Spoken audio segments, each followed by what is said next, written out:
Good morning doctors. સો હવે આપણે muscle ફિઝિયોલોજીની અંદર પ્રોપર્ટીઝ ઓફ સ્કેલેટલ મસલ ચાલતું હતું અને એની અંદર આપણે પેથોલોજીકલ ટિટેનસ આપ્યા હતા. લાસ્ટ ટાઈમ આપણે કમ્પ્લીટ કર્યું હતું ફટીગ એટલે ઇફેક્ટ ઓફ મલ્ટિપલ સ્ટિમ્યુલાઈ કે જેની અંદર ફટીગ અને ટિટેનસ હતા. હવે ટિટેનસની આપણે જોયું હતું કે કઈ રીતે એ થતું હોય છે અને હવે આવે છે પેથોલોજીકલ ટિટેનસ બુક કે સેમ્બ્યુલિંગમ અને let's start. Yes, so sustained contraction of muscle due to repeated stimuli of high frequency is usually called the physiological tetanus. Okay, એટલે સસ્ટેઇન એટલે એક સાથે કન્ટિન્યુઅસ રહેતું કોન્ટ્રેક્શન ઓફ મસલ શેના લીધે ડ્યુ ટુ રિપીટેડ સ્ટિમ્યુલાઈ, વારે ઘડે સ્ટિમ્યુલસ કન્ટિન્યુઅસ એક પછી એક કન્ટિન્યુઅસ સ્ટિમ્યુલસ આયા જ કરે છે પણ એ પણ પાછા હાયર ફ્રિકવન્સીના. So sustain contraction of muscle due to repeated stimuli on high frequency is usually called physiological tetanus. It is distinct from pathological tetanus, which refer to spastic contraction of different muscle group in pathological condition. Okay, so પેલું physiological tetanus એટલે normal tetanus કઈ રીતે normal માણસની અંદર થતું હોય છે, કોઈ પણ પેથોલોજીકલ એટલે કે કોઈ પણ ડિઝીઝ વગર. Okay, so that is physiological tetanus. પણ આ અલગ છે, પેથોલોજીકલ ટિટેનસ એટલે કોઈ ડિઝીઝવાળા ટિટેનસથી અલગ કઈ રીતે પડે છે. સો ઇટ ઇઝ અ ડિસ્ટિંક્ટ એટલે અલગ છે from the pathological tetanus which refer to spastic contraction of a different muscle group in pathological condition. કોઈ પર્ટિક્યુલર ડિઝીઝની અંદર કોઈ એક મસલ ગ્રુપ અથવા તો ડિફરન્ટ મસલ ગ્રુપના સ્પાસ્ટિક કોન્ટ્રેક્શન આવતા હોય છે, સ્પાઝમવાળા, દેટ ઇઝ સ્પાસ્ટિક કોન્ટ્રેક્શન આવતા હોય છે, that is pathological condition or you can say pathological tetanus. This disease is caused by Bacillus Clostridium tetani. એટલે ટીટેનસ જે આપણે ટીટીનું ઇન્જેક્શન લેતા હોય છે ને, ટીટેનસ ટોક્સોઇડ જે કહે છે એટલે કે ધનુરનું. એટલે કોઈ પણ આપણે કહીએ છીએ ને કે ભાઈ જો પડી ગયા હોય, રોડ ઉપર છોલાયું હોય અથવા તો પછી કોઈ લોખંડ કાટવાળું વાગ્યું હોય તો ટીટીનું ઇન્જેક્શન એટલે ધનુરનું ઇન્જેક્શન લેવાનું કહેતા હોય છે. So that is because of કેમ કે ક્લોસ્ટ્રીડિયમ ટીટેની દ્વારા થતું ડિઝીઝ છે. So this disease is cause by bacillus clostridium tetani. ક્યાં ક્યાં હોય છે તો found in the soil, dust and manure. ચલો એને પર્ટિક્યુલર આપણે શું કીધું છે, એના દ્વારા શું કહેવા માંગે છે, let's see. Manure, that is waste matter from the animal that is put on the ground in order to make plant grow better. Okay, એટલે એક રીતે ગોબર કી ખાદ એવું પર્ટિક્યુલર કહે છે. ઓકે, સી આવી રીતે ખાતરની અંદર પણ આવી રીતે જોવા મળતું હોય છે. So basically it is in the soil, dust and manure. The bacillus enter body through a cut wound or a puncture caused by the object like a metal piece, metal nail, pin, wood splinter, etc. Splinter એટલે ફાંસની વાત છે, બરાબર. એનો પેલી લાકડાની France પેસી જતી હોય છે એમાંથી પણ. સો આ કઈ રીતે બોડીની અંદર એન્ટર થતું હોય છે. So the bacillus enter the body through a cut wound or puncture caused by object like a metal pieces, metal nail એટલે પેલી ખિલ્લીની વાત છે, pin, wood splinter, etc. This disease affect the nervous system and its common feature are muscle spasm and paralysis. Mainly એને muscle spasm આ disease nervous system ઉપર act કરે છે, ત્યાં જઈને અફેક્ટ કરે છે અને એનું મેઇન સિમ્ટમ મસલ સ્પાઝમ અને પેરાલિસિસ છે, common feature. The first appearing symptom is the spasm of the jaw. સૌથી પહેલાં આપણને જોનું સ્પાઝમ જોવા મળતું હોય છે. Muscle spasm of the jaw muscle resulting in the locking of the jaw. આખું મોઢું આમ બંધ થઈ જાય, આપણું જો એકદમથી બંધ થઈ જતું હોય છે, કચકચાઈને પેલું આમ દાંત બંધ કરતા ને એ રીતની વાત છે. Therefore tetanus is also called the lock jaw disease. એટલા માટે એને સૌથી પહેલી ઇફેક્ટ જો ઉપર આવે છે, જો એકદમથી કચ્ચીને બંધ થઈ જાય છે, એકદમ સ્ટ્રોંગલી લોક થઈ જાય છે, એટલા માટે એને લોક જો ડિઝીઝ પણ કહે છે. The manifestation of tetanus are due to toxin secreted by the bacteria. શેના લીધે થાય છે? તો એ બેક્ટેરિયા જે છે ક્લોસ્ટ્રેડિયમ ટીટેનાઈ એ પોતે ટોક્સિન રિલીઝ કરે છે અને એની ઇફેક્ટના લીધે આપણને આ જોવા મળે છે. So the manifestation of tetanus are due to a toxin secreted by bacteria. If timely treatment is not provided, the condition becomes serious and it may even lead to death. એટલા માટે આપણને ટીટી ઇન્જેક્શન લેવું વધારે હિતાવહ ગણવામાં આવે છે. બરાબર. ક્યારે પણ આવી રીતે પડ્યા હોય કે એવું કશું બી જેવું આવું વાગ્યું હોય તો એ લોકો એવું કહેતા હોય છે કે ઓલમોસ્ટ તમારે 48 કલાકની અંદર tetanus toxoid that is ટીટીનું injection લઈ લેવાનું. Okay. So this was the pathological tetanus. બરાબર. પેથોલોજીકલ પેલું જે ફિઝિયોલોજીકલ હતું એ પેથોલોજીકલથી કઈ રીતે અલગ પડે તો આ રીતની વાત છે. ઇન શોર્ટ, જ્યારે તમને પેથોલોજીકલ ટીટેનસ પૂછાય ને ત્યારે આપણે ક્લોસ્ટ્રોડિયમ ટીટેનાઈ યાદ રાખવાનું. બરાબર. પેથોલોજીકલ ટીટેનસ એટલે ધનુર, એવી રીતે બી યાદ રાખવાનું ટ્રાય કરશો ને તો આ બધી જ વસ્તુ યાદ આવી જશે. બરાબર. કે અને જો જો ડિઝીઝ પૂછાય તો that is also pathological tetanus. Okay.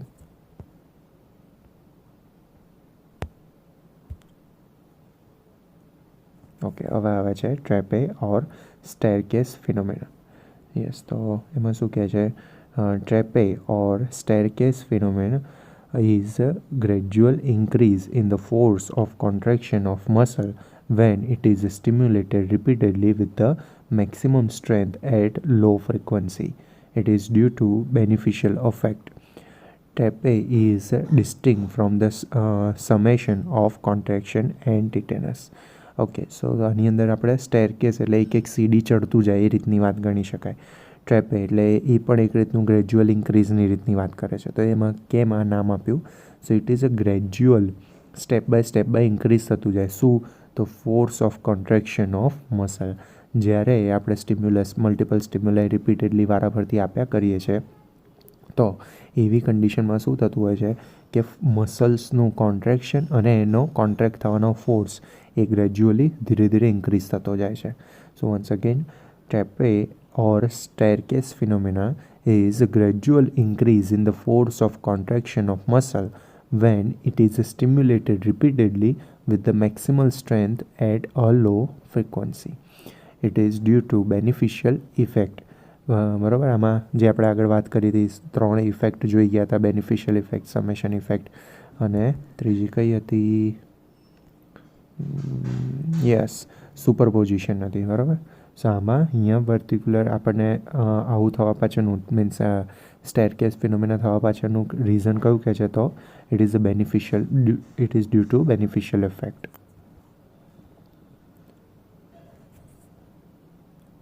It is due to beneficial effect. Trepe is distinct from the summation of contraction and tetanus. આ સમેશન ઓફ કોન્ટ્રેક્શન અને ટીટેનસ કરતાં અલગ વસ્તુ છે. કેમ? કારણ કે પહેલાંની અંદર તો સેમ ઇફેક્ટ રહેતી હોય છે. સમેશનમાં એક ટોટલ અમાઉન્ટ હોય છે, જ્યારે આ તો સ્ટેપ બાય સ્ટેપ એનું ગ્રેજ્યુઅલ ઇન્ક્રીઝ થતું જાય છે એના ફોર્સ ઓફ કોન્ટ્રેક્શન ઓફ મસલ્સની અંદર. ઓકે. એના પછી થર્ડ આવે છે effect of variation in temperature. So in the temperature of muscle is if the temperature of muscle is altered, the force of contraction is also affected. Figure 30.7. Weight, ચલો પહેલાં આપણે આ વાંચી લઈએ પછી ફિગર જોઈએ છે. ઓકે. સો એમાં ટોપિક એ છે કે effect of variation in the temperature. તો જેમ વાત મીન્સ એટમોસ્ફિયર બી ના કહેવાય, લાઈક ટેમ્પરેચર, ચાલો ને, ટેમ્પરેચર જેમ બદલાય એમ મસલના કોન્ટ્રેક્શનની અંદર શું ફરક પડે છે એ વસ્તુ જોવાની વાત આવે છે. તો if the temperature of muscle is altered, the force of contraction પણ એમાં અફેક્ટ થતો હોય છે. તો જોઈએ વોર્મ ટેમ્પરેચરમાં શું થતું હોય. તો બેઝિકલી આપણે જેમ આગળ વાત કરી હતી ને કે ભાઈ વોર્મઅપ આપણે કરતા હોઈએ છીએ, કોઈ પણ લાઈક સ્પોર્ટ્સ પ્લેયર પણ હોય તો કોઈ પણ જેમ કે કોઈ પણ ફર્સ્ટ બોલિંગ કરવા આવે અથવા તો બેટિંગ કરતા હોય એ વખતે પોતાનું બેટ આમ ગોળ ફેરવશે, જે બોલર હોય 2-3 વખત બોલ એમને નાખે છે. સો એ બધું શું છે? દેટ ઇઝ વોર્મઅપ છે. So at warm temperature of about 40 degrees Celsius, the force of muscle contraction increases and all the period are shortened because of the following reason. તો શું કીધું, કોન્ટ્રેક્શન શું થાય છે, ઇન્ક્રીઝ થાય છે અને બધા જ પીરિયડ્સ જે હતા એ શોર્ટ થતા જાય છે. પીરિયડ્સ એટલે આપણે આગળ જે વાત કરી હતી એ. વેઇટ, ચલો એ જોઈ લો.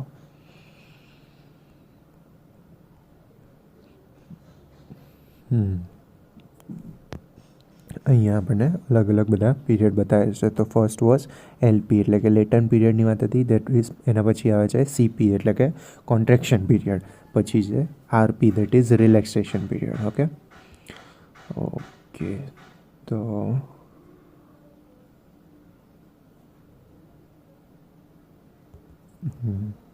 એટલે અહીંયા વોર્મ ટેમ્પરેચરની અંદર શું કીધું કે at warm temperature of about 40 degrees Celsius the force of muscle contraction increases and all the periods are shortened. બરાબર, એ પીરિયડ્સ બધા શોર્ટ થઈ જાય છે because of the following reason. કેમ? કારણ કે one, excitability of a muscle increases.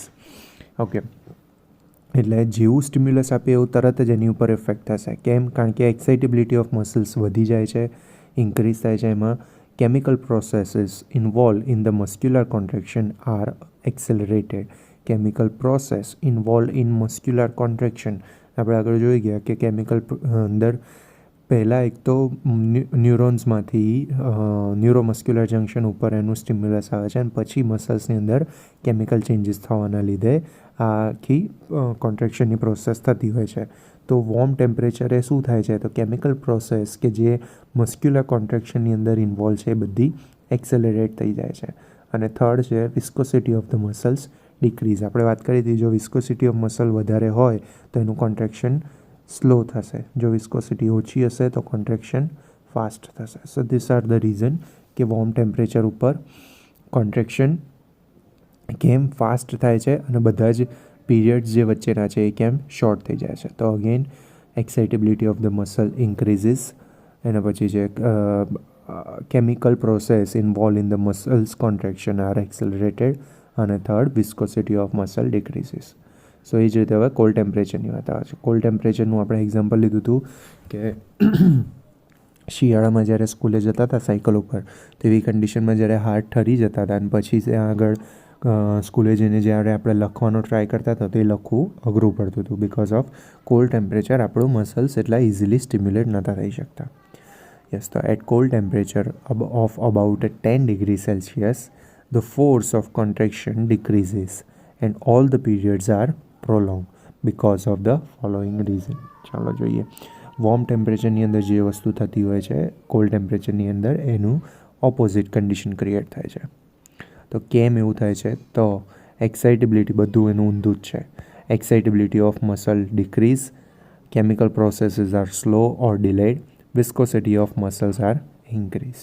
Okay, so જે આપણે વોર્મ ટેમ્પરેચરમાં જોયું એ બધી જ વસ્તુ અહીંયા ઉલટ છે. ઓકે, સો એના પછી આવે છે high or hot temperature heat rigor. Okay, તો એનામાં શું છે, તો at high temperature about 60 degrees Celsius the muscle develop heat rigor. Rigor refers to shortening and stiffening of the muscle fiber. બરાબર, રાઇગર એટલે શું કહેવાય, તો રાઇગર આપણે સેકન્ડ યર સેકન્ડ યરમાં જ્યારે આવશો એ વખતે રાઇગર મોર્ટિસ કરીને એક ટર્મિનોલોજી આવશે FMTમાં, ફોરેન્સિક એન્ડ ટોક્સિકોલોજીની અંદર સબ્જેક્ટની અંદર, કે જ્યારે માણસ મરી જાય છે એ પછી મસલ્સ એકદમ આમ સ્પાસ્ટિક એટલે એકદમ સંકોચાવા માંડે, એક રીતે કોન્ટ્રેક્ટ થવા માંડે, જેને રાઇગર મોર્ટિસ કહેતા હોય છે. બટ અહીંયા પર્ટિક્યુલર રાઇગર એટલે શું થાય, તો rigor refers to shortening and stiffening of muscle fiber. મસલ્સની અંદર રહેલા જે ફાઇબર છે એ muscle fiber core, myocyte core, else muscle cell core, તો એ બધા શોર્ટ થવા લાગે છે અને સ્ટીફ થવા લાગે છે, એને કહેવાય રાઇગર.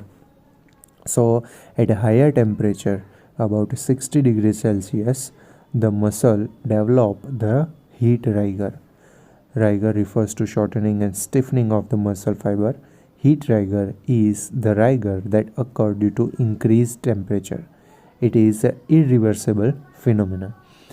Cause of heat rigor is coagulation of muscle protein acting and myosin. એ બધા કોએગ્યુલેટ થઈ જાય છે. ઓકે, અને આ ઇરિવર્સિબલ ફિનોમિના છે. પછી એ પાછું એની એ કન્ડિશનની અંદર નથી થઈ શકતું. So the cause of rigor is coagulation of muscle protein, actin અને માયોસિન. ઓકે, ચલો જો આનો છે ને આપણને ફોટો મળે ને તો જોઈએ.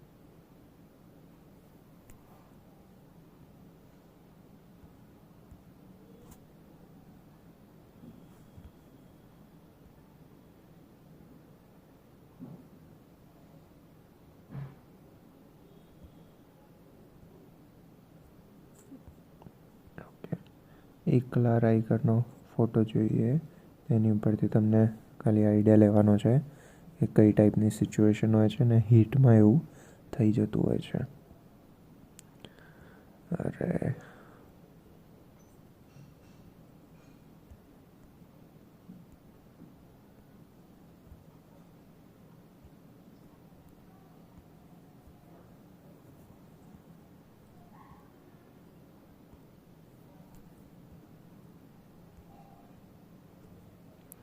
ઓકે, બેઝિકલી તમે આને જ એવી રીતે સમજી શકો કે બધા જ મસલ ફાઈબર શોર્ટ થઈને, આ રાઇગર મોર્ટિસ છે એટલે કે મર્યા પછીનું છે, બટ મસલ્સ આ બધા જ આવી રીતે શોર્ટ થવા લાગે એટલે એ ખેંચાઈને આવું શરીર આમ થોડું અંદરની સાઈડ ના કહેવાય બટ શોર્ટન થતા જાય છે બધા ફાઈબર એમ.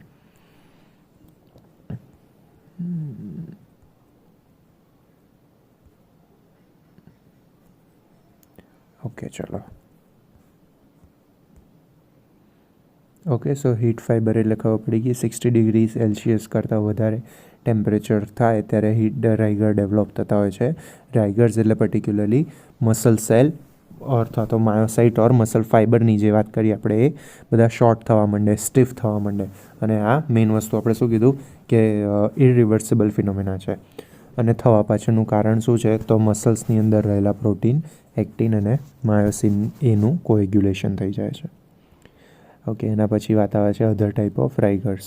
શેમાં આવે છે? Cold rigor. Due to exposure of a severe cold it is a reversible phenomena. આપણે જે આ વસ્તુ તો આપણે નોર્મલી પણ ફીલ કરી હોય કે આપણા આંગળા જે જકડાઈ જતા હોય છે ને ઠંડીમાં એકદમ, અને પછી એમાં હાથ ઘસીએ ને અથવા તો પેલા લાઈક આગ ઉપર હાથ રાખીએ પછી આપણા હાથ થોડા ફ્રી થઈ શકાય. So that is cold rigor. Due to exposure of severe cold it is reversible phenomena. પછી આવે છે કેલ્શિયમ રાઇગર. તો due to increase calcium content it is also reversible. અને rigor mortis which develop after the death. Okay, rigor mortis. Rigor mortis refer to a condition of body after death which is characterized by stiffness of muscle and joint. Latin word rigor means the stiff. Okay, it occurred due to the stoppage of aerobic respiration which causes changes in the muscle. Okay, ચલો જો એટલે અહીંયા શું કીધું કે રાઇગર મોર્ટિસ એક રીતે important topic છે, બહુ જ ઇઝીલી પૂછાતો હોય છે, કોમનલી પૂછાતો હોય છે. Yes, so rigor mortis refer to a condition of body after death which is characterized by stiffness of the muscle and joints. Okay, muscles અને joint stiff થવા લાગે છે. It occurred due to stoppage of aerobic respiration. કેમ થાય છે? કારણ કે aerobic respiration હવે અટકી ગયું છે which causes changes in the muscle, જેના લીધે મસલ્સની અંદર ચેન્જ આવે છે. આના પછી એક સરસ એક રાઇગર મોર્ટિસનો એક કેસ કહું તમને, બટ પહેલાં આટલું બતાવી દઈએ. સો કોઝિસ ઓફ રાઇગર મોર્ટિસ શું છે? Soon after death cell membrane become highly permeable to calcium. એટલે એનો મતલબ શું થયો? કેલ્શિયમને એની અંદર વધારે આવવા દેશે. So a large number of calcium ion enters the muscle fiber and promote formation of ectomyosin complex resulting in the contraction of the muscles. Okay, so death પછી એટલે આપણા મસલ્સના જે લેયર છે એટલે સેલ મેમ્બ્રેન છે. ઓકે, મસલના સેલનું જે membrane છે એ હાઈલી પરમિએબલ ટુ કેલ્શિયમથી એકદમ એની પરમિએબિલિટી વધી જાય છે, તો કેલ્શિયમને પોતાની અંદર વધારે આવવા દે છે અને એના લીધે કયું કોમ્પ્લેક્સ બને છે તો enter the muscle fiber, calcium enter the muscle fiber and promote the formation of actomyosin complex, કે જેના લીધે કોન્ટ્રેક્શન ઓફ મસલ્સ થાય છે. Few hours after death, all the muscles of the body undergo severe contraction and become rigid. The joint also becomes stiff and locked. Okay, એટલે થોડાક કલાકો પછી બોડીની એકદમ સ્ટીફ થઈ જાય છે, મસલ્સ અને એના જોઈન્ટ્સ એકદમ સ્ટીફ થઈ જાય છે, બોડી એકદમ રિજિડ થઈ જાય છે, મસલ્સ બધા કોન્ટ્રેક્ટ થઈ જાય છે. Again, few hours after death, all the muscles of body undergo a severe contraction and become rigid. The joint also becomes stiff and lock. એના લીધે જોઈન્ટ પણ લોક થઈ જાય છે. Normally, for relaxation, the muscle need to drive out the calcium. Okay, આપણી normal એટલે જીવતા માણસની કન્ડિશનની અંદર કેવું થતું હોય કે મસલને રિલેક્સ થવા માટે શું કરવું પડે કે પોતાની અંદરથી લાઈક કેલ્શિયમ બહાર કાઢવું પડે. પણ અહીંયા શું થાય છે again, so normally for relaxation the muscle need to drive out the calcium which required ATP, કે જેના માટે શક્તિની જરૂર પડે, એનર્જીની જરૂર પડે, એટીપીની જરૂર પડે. But during continuous muscular contraction and other cellular processes after death the ATP molecule are completely exhausted. હવે ડેથ પછી શું થાય છે તો due to continuous muscular contraction, એક તો મસલ્સ કન્ટિન્યુઅસ કેલ્શિયમ અંદર આવ્યા કરે છે એટલે મસલ કોન્ટ્રેક્શન કન્ટિન્યુઅસ થયા કરે છે અને અધર બીજી સેલ્યુલર પ્રોસેસીસ પણ જોડે જોડે થતી હોય છે. એના લીધે after death the ATP molecules એ ટોટલી એક્ઝોસ્ટ થઈ જાય છે, જતા રહે, એનર્જી હવે રહેતી નથી. New ATP molecule can not be produce because of lack of oxygen. હવે ઓક્સિજન છે નહીં તો એના લીધે નવા એટીપી મોલિક્યુલ પણ બનવાના નથી. So in absence of ATP the muscle remain in the contracted stage until the onset of decomposition. એટલા માટે હવે જ્યારે એટીપી જ નથી તો કેલ્શિયમ બહાર આવવાનું જ નથી, તો એ મસલ્સ કન્ટિન્યુઅસલી કોન્ટ્રેક્ટેડ સ્ટેજની અંદર રહેતા હોય છે. ક્યાં સુધી તો જ્યાં સુધી આપણું બોડીના એ ડેડ બોડીના ડિકમ્પોઝિશન સ્ટાર્ટ નહીં થાય ત્યાં સુધી. ઓકે, સો આને પર્ટિક્યુલરલી કહેવાય છે રાઇગર મોર્ટિસ, પણ એનું મેડિકલ લીગલ ઇમ્પોર્ટન્ટ છે એ જોઈ લઈએ. So medical legal importance of rigor mortis. Rigor mortis is useful in determining the time of death. ક્યારે ડેથ થઈ છે એ રાઇગર મોર્ટિસ ઉપરથી આપણને ખબર પડી શકે છે. Onset of stiffening start between 10 minutes and 3 hours after the death, depending upon the condition of the body and environmental temperature at the time of death. Okay, એટલે આની અંદર જે મસલ કોન્ટ્રેક્શનની અંદર આપણે આગળ વાત કરીને કે ટેમ્પરેચર ઉપર રિલેટ કરે છે કે કોન્ટ્રેક્શન થશે કે નહીં. જેમ કે વધારે ટેમ્પરેચર હોય લાઈક વોર્મ ટેમ્પરેચર હોય તેની અંદર જે રાઇગર મોર્ટિસ છે એ એનું કોન્ટ્રેક્શન ઇઝીલી આવશે, અને કોલ્ડ ટેમ્પરેચર હશે તો એકદમ વધારે પડતું કોલ્ડ ટેમ્પરેચર હશે તો એની અંદર સ્ટીફ મસલ જલ્દી થઈ જશે. ઓકે, વોર્મની અંદર એ થોડું વાર લાગશે અને એકદમ ગરમ હશે તો પાછું એ અલગ સિચ્યુએશન ક્રિએટ થશે. હીટ રાઇગર એ પાછું અલગ સિચ્યુએશન ક્રિએટ થશે. એટલા માટે અહીંયા કીધું છે કે depending upon the condition of the body અને environmental temperature at the time of death. હવે શું કહે છે કે if the body is active or environmental temperature is high at the time of death the stiffness sets in quickly. જો temperature વધારે હશે અને બોડી એક્ટિવ હશે, if the body is active or the environmental temperature is high at the time of death, the stiffness set in quickly. તો જલ્દી આવી જશે. The stiffness develop first in facial muscles. સૌથી પહેલાં ફેશિયલ મસલ્સમાં આવશે અને spread to other muscles, ધીરે ધીરે ત્યાંથી બીજા મસલ્સમાં સ્પ્રેડ થતું જશે. The maximum stiffness occur around 12 to 24 hours after the death. Okay, એટલે મેક્સિમમ સ્ટીફનેસ જે એકદમ બોડી સ્ટીફ થઈ જાય એવું ક્યારે 12 થી 24 કલાકની અંદર થતું હોય છે. The stiffness of muscle and joint continue for 1 to 3 days. 1 થી 3 દિવસ સુધી સ્ટીફનેસ થવાનું કન્ટિન્યુઅસ રહેતું હોય છે. Okay. આફ્ટરવર્ડ decomposition of the general tissue start. ધીરે ધીરે જનરલ ટિશ્યુનું ડીકમ્પોઝિશન સ્ટાર્ટ થાય છે. નાવ લાઇસોઝોમલ ઇન્ટ્રાસેલ્યુલર હાઇડ્રોલાઇટિક એન્ઝાઇમ જેવા કે cathepsins and calpains are released. Okay, એટલે શું કીધું કે હવે શું થાય છે તો લાઇસોઝોમલ ઇન્ટ્રાસેલ્યુલર હાઇડ્રોલાઇટિક એન્ઝાઇમ એ રિલીઝ થવાના સ્ટાર્ટ થાય છે, જેવા કે કેથેપ્સિન્સ અથવા તો કેલ્પેન્સ આર રિલીઝ. આ એન્ઝાઇમ શું કરશે? This enzyme hydrolyse the muscle protein. Hydrolyse એટલે પાણી જેવું કરી દેવું, બરાબર. મસલના પ્રોટીને હાઇડ્રોલાઇઝ પાણીમાં એનું હાઇડ્રોલિસિસ કરી દેવું, એટલે કે બેઝિકલી એનું બ્રેકડાઉન કરવા લાગે છે.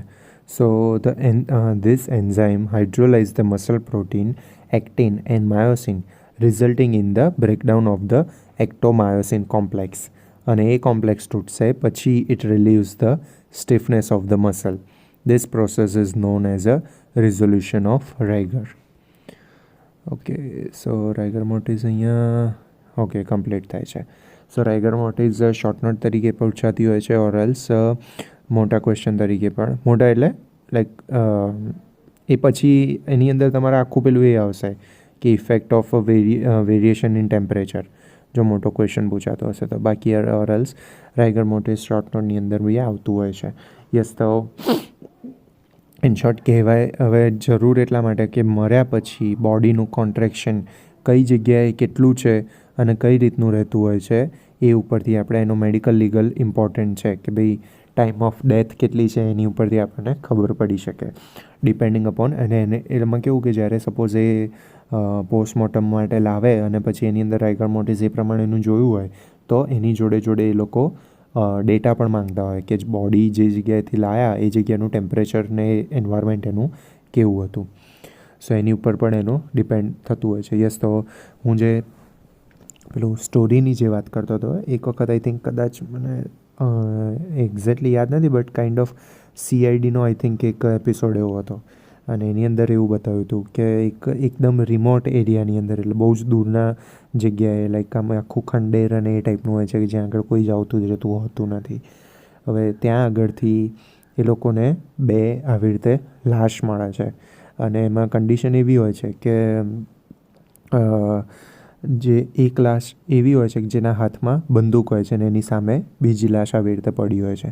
સો લાઈક બધા કન્ફ્યુઝ થઈ જાય છે કે બંને જણને 2 જણ અહીંયા મરેલા પડ્યા છે તો એનો મતલબ ત્રીજા કોકે માર્યો છે કે કઈ રીતનું છે. પણ જ્યારે આજુબાજુના એરિયાનું અને બધી જ જગ્યાઓનું કે જ્યાં બેઝિકલી કોઈ આવતું જ નથી એ લોકો આજુબાજુના એરિયામાં અને બધી જ જગ્યાએ તપાસ કરે છે અને લાઈક કેમેરા અને બધી જ વસ્તુ જોવે છે અને ફૂટપ્રિન્ટ જોવે છે, એવા બહુ જ બધા મેજરથી જોવે છે. તો એક વસ્તુ તો ડિફાઇન થઈ જ જાય છે કે અહીંયા ખાલી 2 જ જણા આવ્યા હતા અને બેમાંથી એટલે એક્સ્ટ્રા બીજું કોઈ પણ આવ્યું નહોતું એમ. તો કે બંને જણને ગોળી વાગી છે, ગન એક જ છે, તો કે આવું થયું કેમનું એમ.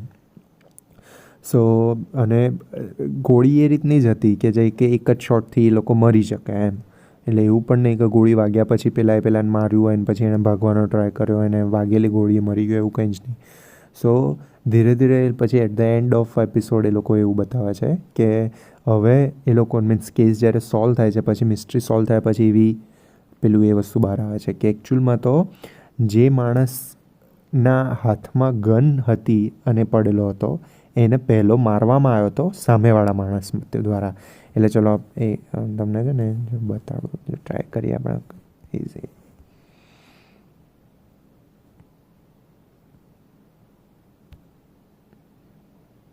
આ લાલ કલરની ગન સમજી લો. અહીંયા બીજો માણસ, તો બંને આવી રીતે પડ્યા હતા. તો અહીં આને એક્સ કહો અને વાય કહો. તો આમાં એ લોકોની સ્ટોરી એ રીતે પછી સોલ્વ થાય છે કે એકચ્યુઅલમાં હોય છે એવું કે વાય માણસ જે છે એ એકચ્યુઅલમાં મર્ડરર છે એક્સનો. કઈ રીતે? તો કે પહેલાં એ લોકો અહીંયા આવ્યા, આ વાય માણસે એક્સને અહીંયા બંદૂકથી મારી નાખ્યો અને પછી થયું એવું કે એને હાથમાં આવી રીતે બંદૂક ભરાઈને ત્યાંથી જતો રહ્યો. અને થયું પછી એવું કે થોડો ટાઈમ પછી એને કંઈ વસ્તુ યાદ આવી હશે કે એની કંઈક વસ્તુ અહીંયા પડી ગઈ હતી, કે એ લેવા માટે પાછો રિટર્ન આવ્યો. અને જ્યારે આવ્યો રિટર્ન ત્યારે અહીંયા ઊભો એ લાશને જોતો હતો. અને ધીરે ધીરે રાઇગર મોર્ટિસ ડેવલપ થયું અને ત્યાંથી બંદૂકની ટ્રિગર વાગી અને પછી આ અહીંયા મરી ગયો આ રીતે. સો એટલે the case was about rigor mortis. એમ મેઇન ટોપિક કે ભાઈ મિસ્ટ્રી શું હતી. So it is because of rigor mortis આ માણસનું ડેથ થયું એમ. સો આ રીતની સરસ એટલે કેસ બતાવ્યો હતો એની અંદર. ઓકે, સો રાઇગર મોર્ટિસ ઇમ્પોર્ટન્ટ વસ્તુ છે, તમને હજી સેકન્ડ યરની અંદર પણ આવશે. સો એની ઉપર પણ એટલું ધ્યાન રાખજો. એટલે એ ટૉપિક વ્યવસ્થિત રીતે પ્રિપેર કરી લેજો. ઓકે, સો એના પછી આવે છે effect off load.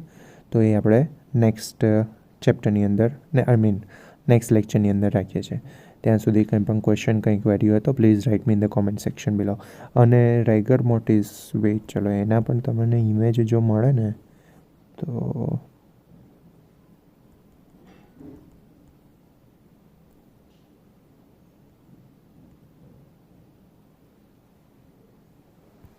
Yes, C muscle short થવાનું ચાલુ થાય તો હાથ કેવો આવો ઊંચો થઈ જાય છે, એના આંગળા છે એ કેવા આવી રીતે સ્ટ્રીફ થઈ જાય છે. સો આ રીતનું બેઝિકલી થતું હોય, આટલી હદ સુધીનું પણ થતું હોય. અને હવે આવી કન્ડિશનમાં ઘણા બધામાં એવું થતું હોય છે કે લાઈક હાથની ને એની મૂવમેન્ટ થવા લાગે ને તો ઘણી જ જગ્યાએ એવું હોય છે કે ઓ મર્યા પછી પણ મૂવમેન્ટ થઈ. તેમાં ઘણા લોકો મિસકન્સેપ્શન મીન્સ એ રીતે લઈ લે છે કે ઓકે પેશન્ટ હજી જીવે છે એમ.